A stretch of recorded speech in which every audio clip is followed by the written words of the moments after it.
100 గ్రాముల వెలగపండును తీసుకుంటే అందులో ఉండే పోషకాలు 134 కిలో క్యాలరీల శక్తి ఎనర్జీ ఇంత ఉంది.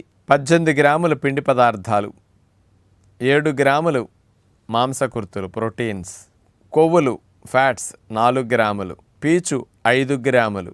మెయిన్గా ఇందులో ఒక స్పెషల్ అమైనో యాసిడ్ ట్రిప్టోపాన్ అనేది 1.5 గ్రామ్ ఉంది. చాలా ఎక్కువ మొత్తంలో ఈ అమైనో యాసిడ్ ఉందన్నమాట. మరి ఇట్లాంటి పోషకాలతో పాటు మెయిన్గా చెప్పాల్సిందండి, ఒక 40 రకాల యాంటీ ఆక్సిడెంట్స్ చాలా ఎక్కువ ఉంటాయట ఎందులో లేనట్టుగా. ఈ 40 రకాల యాంటీ ఆక్సిడెంట్స్ ఇతర ఏ పండ్లు లేని విధంగా ఎక్కువ మోతాదులో వెలగపండులో ఉండటం వల్ల ఇది సుమారుగా 15 రకాల క్యాన్సర్స్ రాకుండా రక్షించడానికి అద్భుతంగా ఈ వెలగపండు ఉపయోగపడుతున్నదని కూడా వీళ్ళు నిరూపించారు.